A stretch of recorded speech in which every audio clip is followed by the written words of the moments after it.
If you want to reach financial independence, you need to remember 3 simple rules. Rule number 1, you're going to need more money than you think. Rule number 2, you cannot expect to get there overnight. And rule number 3, don't fool yourself into thinking you can download an app, buy one ETF, and call it a day. If it would be that easy, everyone would be financially free.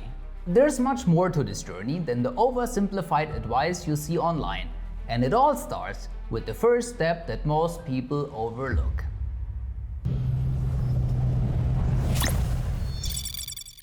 The very first step on your FIRE journey, financial independence, retire early, is figuring out how much money you actually need. And for that, one of the most popular rules is the so-called 4% rule. Here's how it works. The rule says you can safely withdraw 4% of your investments each year to cover your expenses without running out of money. So to calculate your FIRE number, you take your annual expenses and multiply them by 25. If you live on 2,000 euros a month, that's 24,000 a year. Multiply by 25 and you'll need 600,000 euro invested to call yourself financially independent. Now, this sounds simple, maybe even too simple. The 4% rule was designed for a 30-year retirement, not for someone who stops at 30 and lives another 60 years. Add in inflation or healthcare, and it's risky to rely on it blindly. Think of it as a guideline, not a guarantee. And consider 3% or even 2% withdrawal for safety. That's why different FIRE types exist. Lean FIRE for frugality, fat FIRE for luxury, barista FIRE for part-time work, and coast FIRE for saving early and letting compounding do the rest. Your first step is deciding which of these paths and numbers fit you.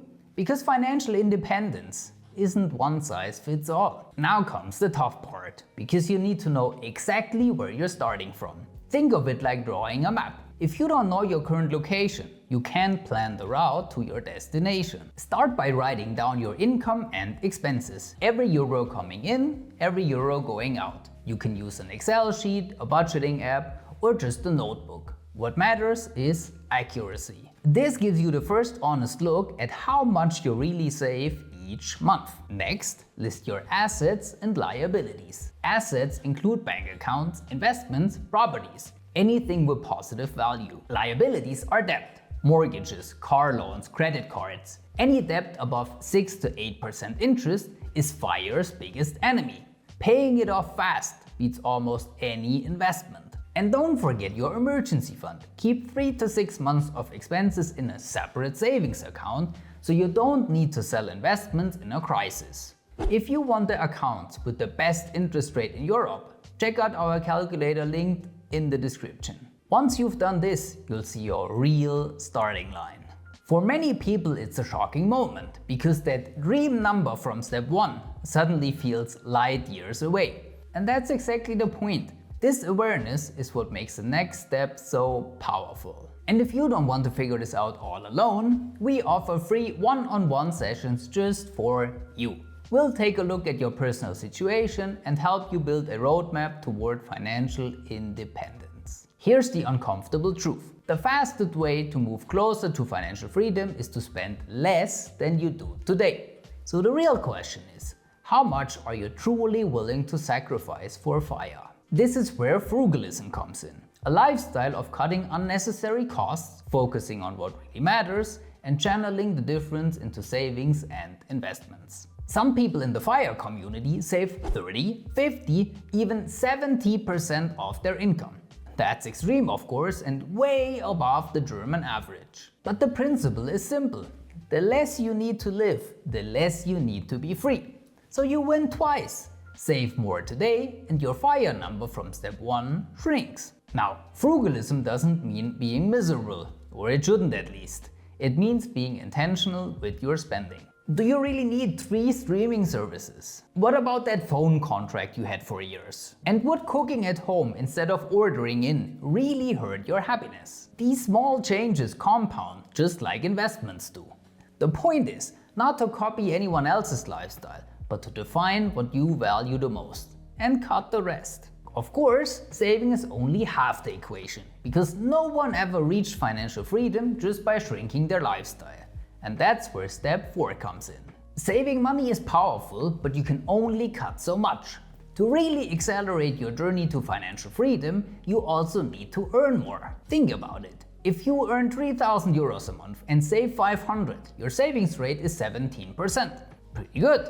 But if you grow your income to 4,000 euro while keeping expenses the same, suddenly you're saving 1,500 euros. That's 3 times as much. So ask yourself, how can you make yourself more valuable? Can you upgrade your skills, change companies, or start a side hustle? Sometimes even small changes like freelancing or turning a hobby into income can make a huge difference. And once you've built a strong active income, the next step is creating passive income streams. Now, passive income isn't magic as the internet is trying to convince you. It takes upfront work or capital, often both. But over time, these streams keep flowing even when you're not working. And building those streams requires one crucial ingredient.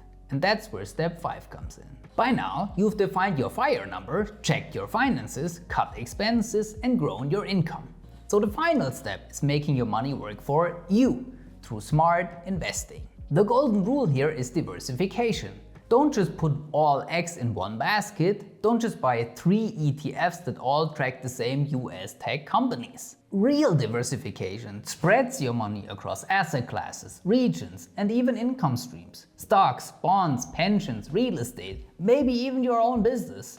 The goal isn't to chase the highest return, but reducing risk and growing steadily over decades. So what are your options?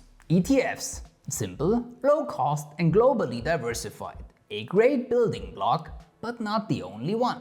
Pensions. Some even let you invest in ETFs while claiming massive tax benefits, up to 58,000 euros this year. Real estate. Often more capital intensive, but can provide rental income, stability, and tax benefits. Each of these has pros and cons, and the right mix depends on your goals, your risk tolerance, and how long you want your money to work for you. And of course, something many people ignore, taxes. In Germany, most investment income is taxed at 25%. Yet every person has a tax-free allowance of 1,000 euros a year if you set up your Freistellungsauftrag with your bank. Miss it and you're giving free money to Finanzamt. And depending on your situation, tax-advantaged pensions or real estate can save you tens of thousands over the years. That's why optimizing your taxes is just as important as picking the right investment. To help you with this, check out our full video on the top tax deductions for expats in Germany. Thank you for watching und bis zum nächsten Mal.